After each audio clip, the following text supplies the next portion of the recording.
And we are back here, and welcome back to the Social Justice Forums. A lot happening throughout the course of this past week. First off, in Minnesota, the death of Daunte Wright has sparked yet another outrage as Daunte Wright killed by Minneapolis police. The question is, what happened? We know what happened.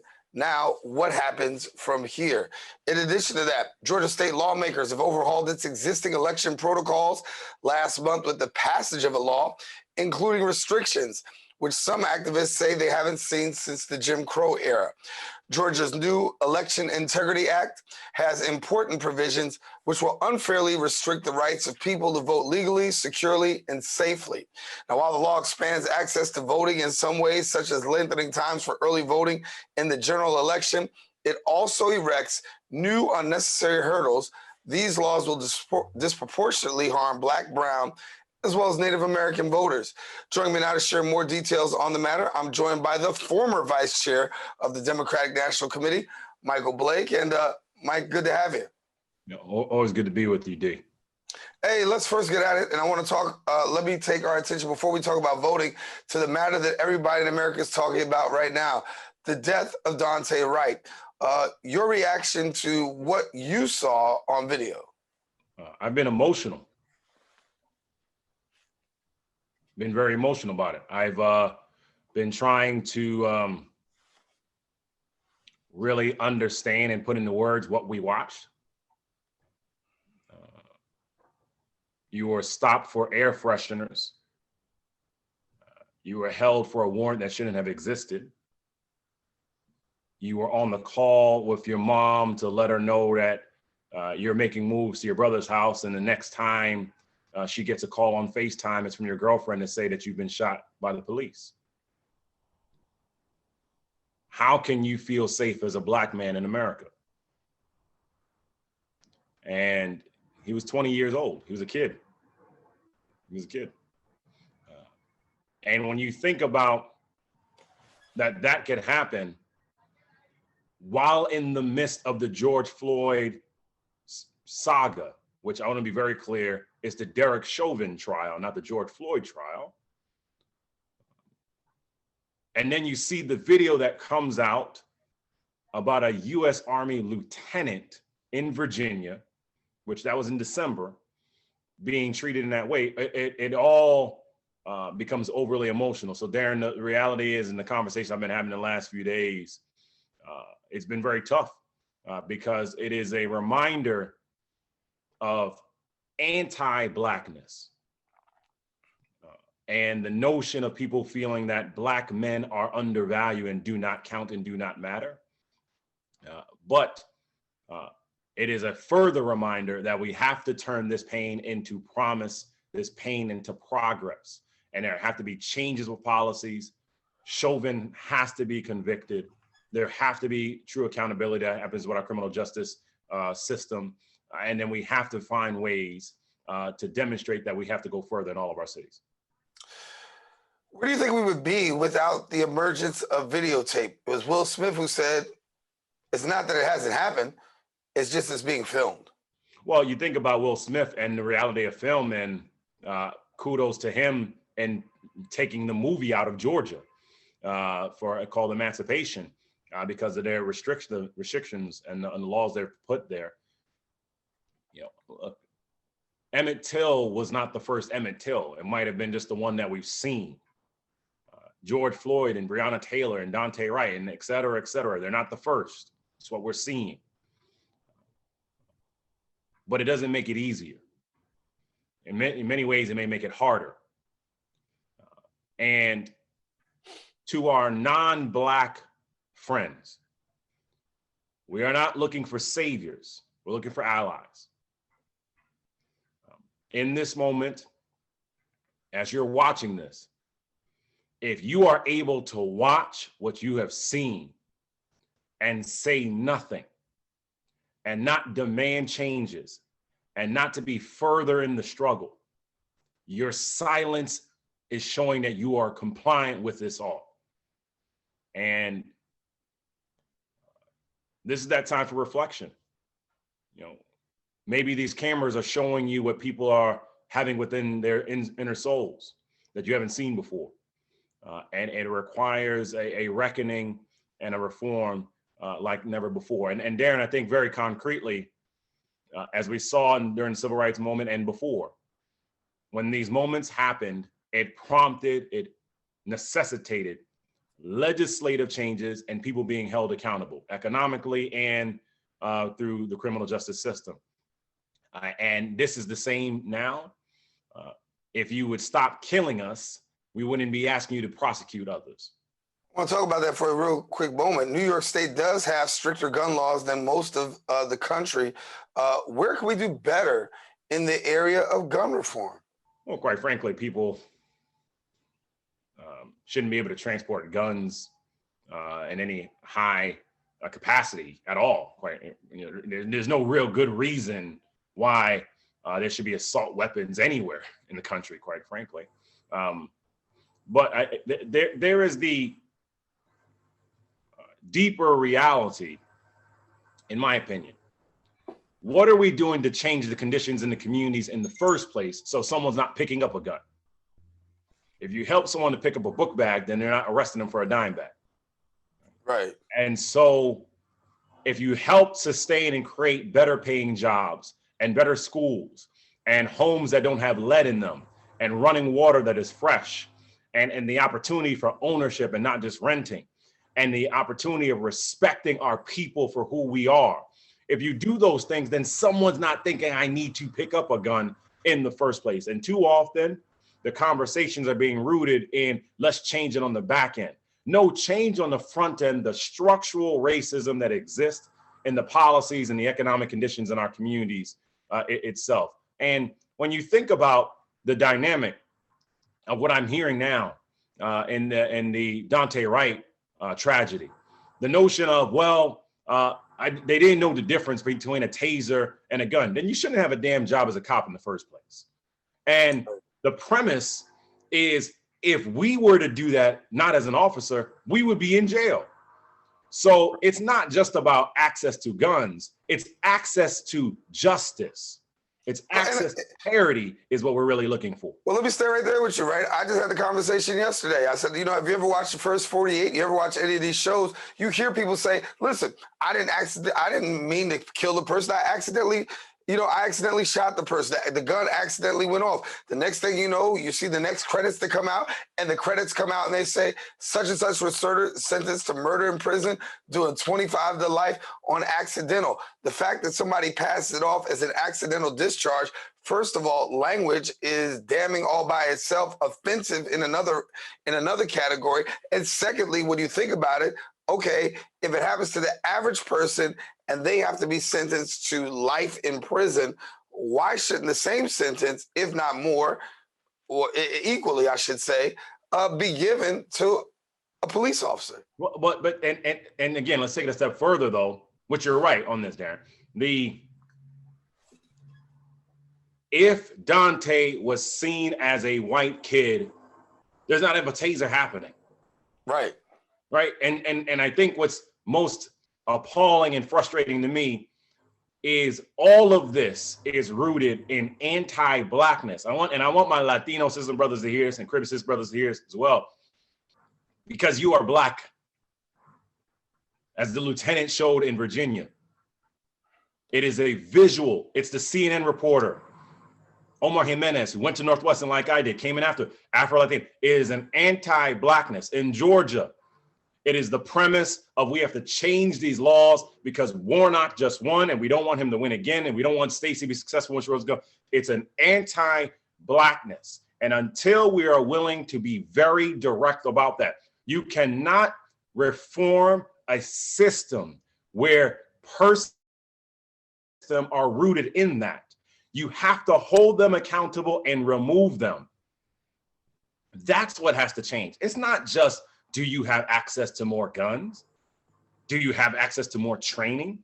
It's, do you see me as a human? Mm-hmm. And that's all this is rooted in right now.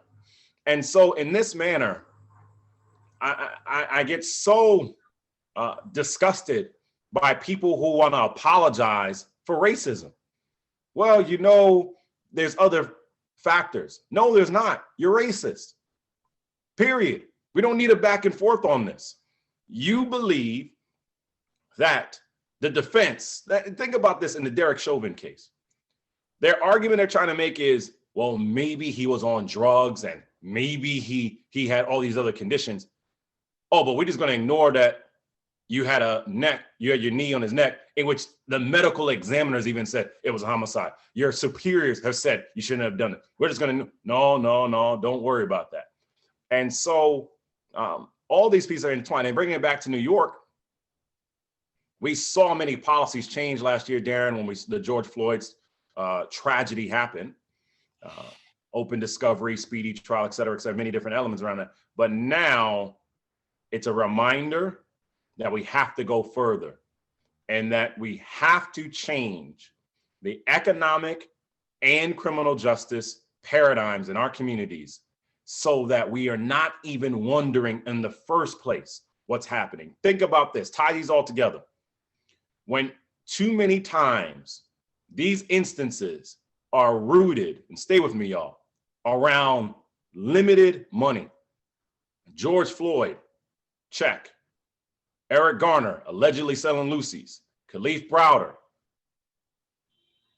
Daunte Wright. All these instances. Well, did they take a plea? Did they plead guilty? Did they pay these? All of this rooted in all these different pieces. And yet on the other aspect, to a completely different demographic, you have white actors and actresses who were bribing and paying their way to try to get their kids into colleges. Their kids weren't asking for that. That was about privilege and power. And so in that instance, you have families that are essentially getting limited time, but for us, we're getting no time because we're dead. And until we are willing to recognize that and say, in New York City, in New York State, and in federal laws, all of these pieces have to change immediately. When you think about the mayoral election, the city council election, the borough president races, the district attorney races, you think about the federal races that are coming up, all of these pieces are intertwined because of what we're seeing right now. Yeah. Let's move down and talk a little bit about these laws in Georgia, which we brought in the open and the lead of the show, talking about what's going on in Georgia, the Georgia suppression, voter suppression. I know you, as the former vice chair of the DNC, have worked very closely with Stacey Abrams and others down there in Georgia. What is your reaction to what you see happening in Georgia? And so much, so it's so blatant that, as we know, the MLB has said, Major League Baseball says, we're not having our All-Star game here. They mad that black folk are winning. Right. Period. Full stop. And again, I just think like we gotta let's stop with the games, everybody. There was no rigged election. Joe Biden won Georgia. Raphael Warnock won Georgia. Even the Republican Secretary of State said this happened. This is an entity, and this is the epitome, and it's important. Always I say this, there's a difference between racism and prejudice.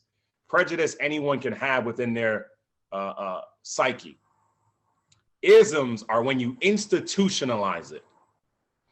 And why would you institutionalize to make it harder for people to vote when just purely coincidental, the black man is going to be on the ballot again for U.S. Senate, and you're preparing for Stacey Abrams to run for governor? But it's purely coincidental, right? And so in this manner, the dynamic that's being communicated of, well, I could potentially have an illegal behavior against me for providing food and water. Do we understand how absurd that even sounds? Making it harder. Now, someone will say, well, they've addressed early voting and it's better in some other states. But again, let's not ignore the root of what prompted this. We don't, being Republicans, want black people and allies of black people to show up to vote.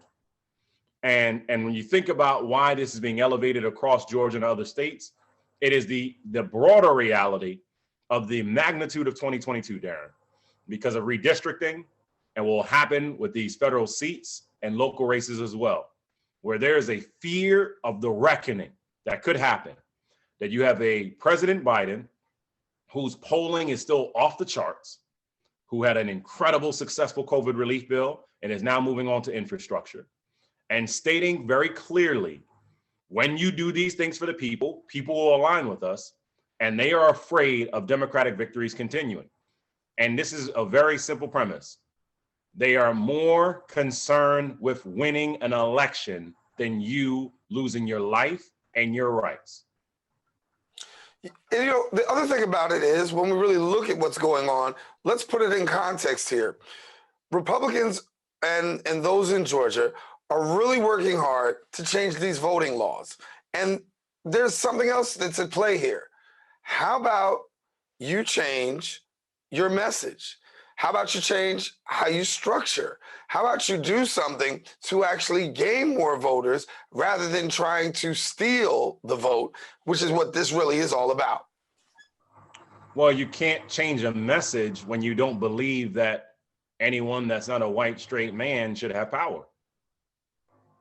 And when we approach it with that level of clarity, then it becomes understandable. You know, David Seamus, who was our brilliant strategist with us in the Obama campaigns, he said always it was a 3-word vision: find your why. And it was always in that mindset of, when you keep asking why, then you really get to the crux of the matter. Why are you changing these laws now? Because you lost. Why are you doing this? Because Black people showed up in mass. And Latino people who are growing in their number in Georgia are doing it as well. So changing a message, Daren, they could, but they don't believe in it. They do not believe that we should have power. And think about this. Now you have Mitch McConnell threatening corporations of saying there will be retaliation on you. Just internalize that again. There will be Republican retaliation on corporations that are saying you shouldn't suppress the vote. That should show you that they believe strategically it is more important to dig in than to help you to lift up. So for those of us who are in New York, those of us who are in the tri-state area, you have an opportunity to see what's going on in Georgia. But what can the average person in New York do to assist in this situation when you got voter suppression like that going down in Georgia and they want to be of support? June 22nd will be one of the most consequential days in the history of New York because of the municipal elections happening here. Everybody, think about this. You have a mayor, public advocate, comptroller, 4 out of 5 borough presidents, 35 out of 51 city council districts, and a Manhattan district attorney's race, all happening on the same day. And separate from the DA's race, because that's under state election laws, as opposed to the rest being city laws, you have ranked choice voting. And as a reminder to everyone, for ranked choice voting, you will be able to pick up to your top 5 candidates for these elections. So you pick, now I'm with Maya Wiley for mayor, and I'm with Brian Benjamin for comptroller, but I'm just using this for an example. If you were to pick a Maya for a first choice, and then you pick whomever for a second choice, and a third choice, another for a fourth and a fifth, what then will happen, everyone, this is important for us to understand, whoever gets the least amount of votes will be eliminated after the first round. That will likely be the write-in vote. Then whoever after that is the least amount of votes, then they get eliminated. It will continue until someone gets 50% plus 1. We just saw one of the special elections here in the Bronx. It took 10 rounds of voting. Now, why is this important to your question, Daren? Because there won't be runoffs. It's just one time. So whether you show up for early voting or absentee voting, or you vote on June 22nd, this is how you exercise your power. Why is this connected to your question? Voting is how you exercise your voice. This is when you say enough is enough. This is when you say, you know what? I am sick and tired of what is happening in our communities. And I want to know that we're going to have a mayor and a comptroller and a city council electorate and district attorneys and borough presidents that absolutely understand what's at stake.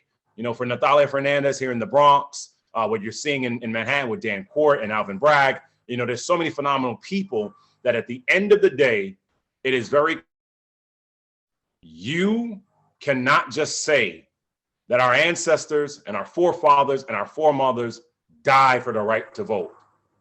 Because in 2021, people are still dying for the right to vote. And so if you care about housing, if you care about criminal justice, you care about businesses, if you care about COVID relief, if you care about the opportunity for us to continue to advance as a people, and you care about what's happening in Georgia, you're disgusted about what's going on in Virginia, you're appalled by what's happening in Minnesota, then you have a responsibility to vote. And so please go to NYC Votes to learn about the candidates, to learn about the information, to exercise your voice in this moment. Because at the end of the day, you know, as Dr. King said, in the end, we will remember not the words of our enemies, but the silence of our friends. When you don't vote, you are being silent, and we cannot have that happen again. Can't have it happen again. Cannot. And honestly, when we think about what's going on right now, we think about the fact that, there are a lot of people out there who are, you know, have the right to vote. I remember in the Obama, I should say when Trump was elected the first time against Hillary Clinton, 54% of eligible American voters did not exercise their right to vote. What can you say about New York? Are New York voters equally as engaged? Well, we've become more engaged when it comes to our primaries. We, of course, need to be very engaged when it comes to our general election, because next year you'll have statewide races up and down the ballot itself. But you got to be voting for everything and all the time. And look, Trump's numbers actually went up in several parts across the state, including in the Bronx, because of social conservatism that exists. And you had people who tried to communicate because of abortion and gay marriage that they were better for you, even though they were putting your kids in cages and shooting and killing Black folk and not giving women opportunity to exercise their right to choose. So all these different dynamics we cannot ignore. And so we're getting better, Daren, but we're nowhere where we need to be. And so this is like anything you care about. I try to make it very simple when I talk to folks about civic engagement. And thanks to President Mark Jerome, I'm now teaching at Monroe College. We're doing an effort on civic engagement, social justice, and government. We're doing it Tuesdays and Thursdays with high school students, about 120 of them. Think about this way.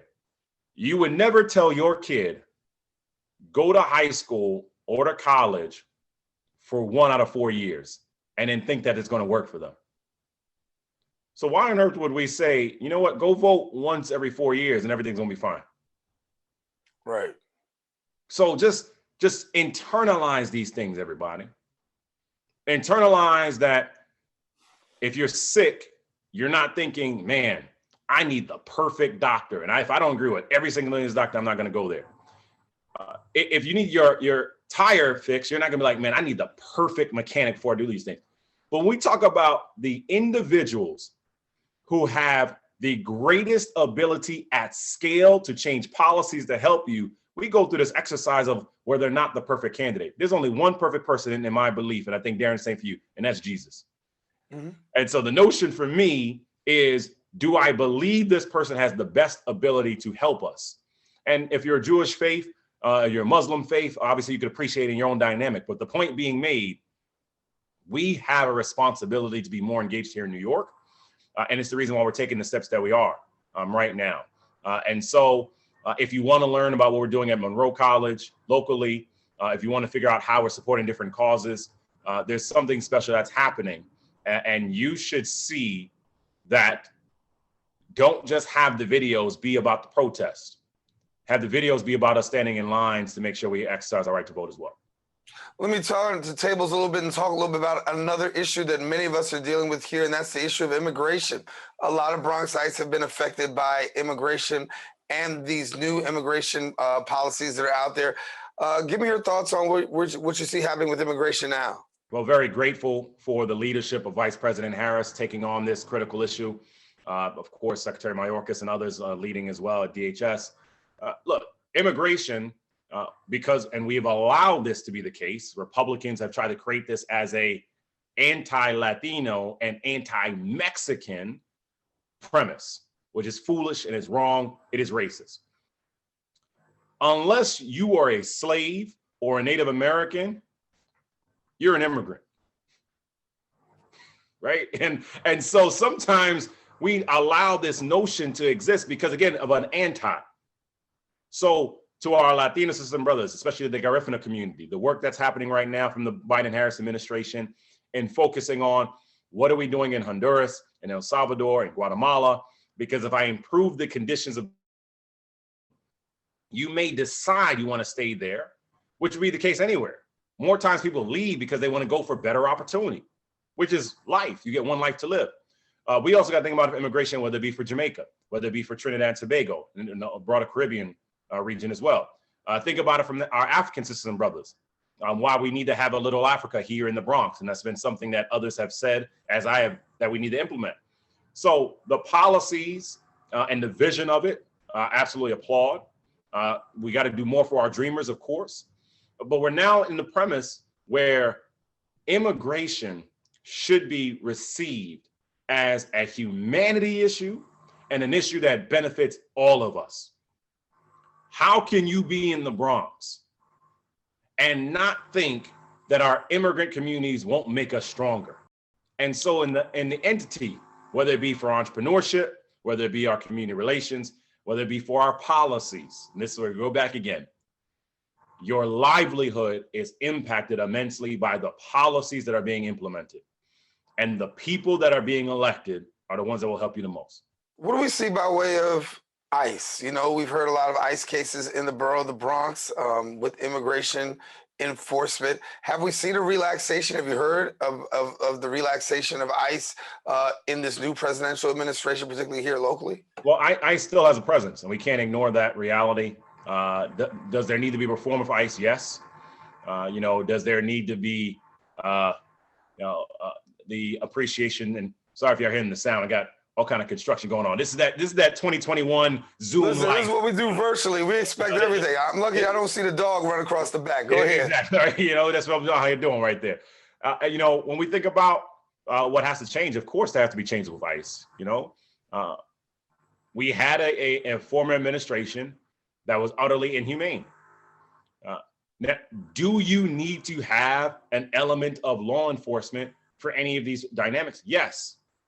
However, should I be tossing kids in cages and separating families and making it harder for you to unite? Absolutely not. And so I just think there has to be that balance. And what I would say simultaneously, Daren, is, are there a bunch of cops that I disagree with? Absolutely. There's also a lot of cops that I do agree with because I think they're doing the right thing. And so there's, on that local dynamic, from a domestic perspective, do not say that a system should not exist. The system the way it currently exists should not exist. Right? And I think that's how we treat ICE, that you have to approach it in what are we doing to make it easier, to make sure that as you are going through that journey, which again, you're typically doing that journey because you're trying to find a better life for your family and you're trying to leave from conditions that you don't think are safe. Let's make it easier for you to become a part of the society that should be embracing you rather than harm. Well, I want to talk about police. As you talk about ICE, we want to talk about police reform. A lot of people talk about defund the police and a lot of controversy about the word. But the reality is that people are thinking when you talk about defund the police, it is reallocating funds from a police department to other various agencies that can be beneficial to the community. You in favor of that? Well, yes, of the reallocation of funds. And this is where I think we get into these terrible messaging battles. And I understand the dynamic of when we say defund the police, why is it being said that way? Because it has a shock and awe impact. I do not believe, nor does Maya Wiley and others, that you should defund the police. Because functionally, that would essentially say, are you just going to eliminate the police department? No, because something's going to happen. There's going to be an emergency. You're going to need someone. You're going to call 911. Now, do you need police in every interaction? No, you can have crisis interrupters and you can have peace communities. Shout out to Erica Ford and so many others, or at Life Camp or Save Our Streets, and so many different groups that are doing great work. But do we need to absolutely reallocate funds within the police department to put it towards prevention and community reinvestment? 1,000%. Should we have less officers that are armed near and around schools? 1,000%.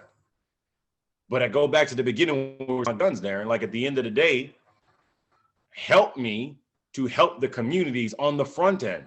So we're not talking about the cops on the back end. Help the kids to have jobs. Have a dedicated effort where you say, we're going to focus not just on retail, but we're going to support around groups like the Knowledge House on mass ideation and Meta Bronx to train and develop the young people in the skills of today and tomorrow, so you can make real money safely and securely. You know, engage with the Operation Hopes of the world so you can understand financial literacy. Engage with the Institute for Entrepreneurial Leadership of the world so you can understand how do you grow your business. EOC, the Educational Opportunity Center, so again, you can get the skills and the training. You know, this is what we need to be doing so that when you reallocate that the funding structure, you're not just saying I'm giving it so that the cops have a strategic resource group where it essentially looks like it's an armed battalion outside, but rather community officers and community reinvestment.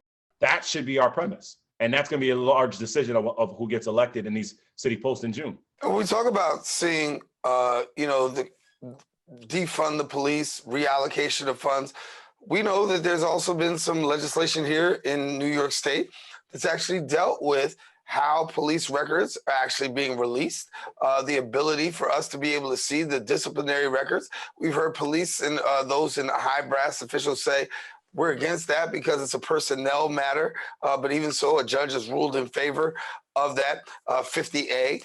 Talk to us about that and how you feel that bolsters community police trust. Well, one, I was a huge proponent of the repeal of 50A, and I was glad to be a part of the legislature when we did that. The argument being made was a talking point of shielding of personnel records. No one sending your date of birth, your social security number, your home address. None of that was being sent out there. That was a scare tactic. Let's make it very simple to everybody. If an officer has disciplinary issues, you should know. Full stop.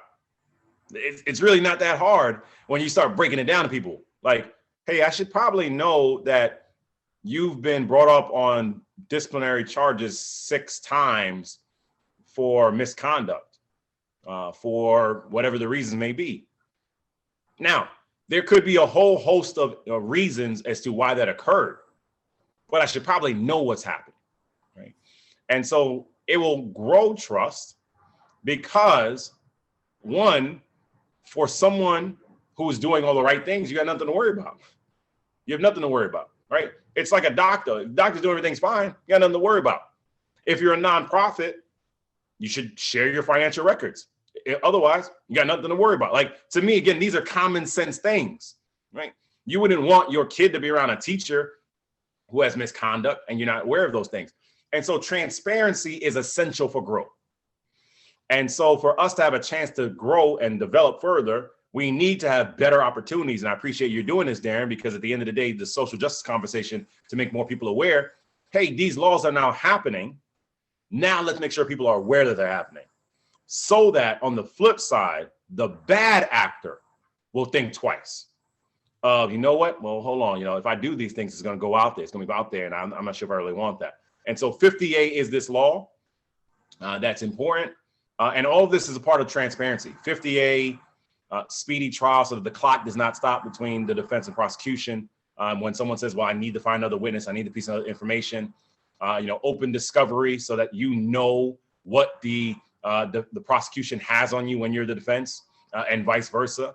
Now, there need to be reforms around this, in terms of additional time. I understand that. But at the end of the day, it is time to get out of the darkness when it comes to policing. You should know what is happening, and you should know if someone's done something wrong. And then from there, make your decisions on how you interact with that officer and with the system thereafter. Yeah. We're going to get ready to wrap things up, but I'll give you an opportunity. You're on a lot of different fronts. Is there anything in particular you want us to know before we leave? Well, I guess it's in my good Jamaican American blood to have a lot of jobs. My mom always teases me about that. So as I mentioned, teaching at Monroe, and shout out to that entire team of Mark Jerome and their leadership Tuesdays and Thursdays. We're going to be building out a My Brother's Keeper Institute to make sure we have one central place on what we're doing as well for boys and young men of color. Been really engaged in launching out the work I'm doing right now in our Atlas Strategy Group. atlasstrategy.group, so you can see how we're helping support individuals and entities across the city, state, and country. Been very excited about a new Black-owned, minority-owned sports TV network called Next Level Sports and Entertainment. Shout out to Andre Gudger, who is the owner and bought. People should learn that this is happening, and there's going to be some really exciting developments that are going to be going with that as well. This is the day for us to really get in the game and show what's possible in our communities. And look, everybody, again, I always say I'm a Creston and Burnside kid, so I'm always going to be in the game. You're going to see me present, have my hands in a lot of different projects happening here locally.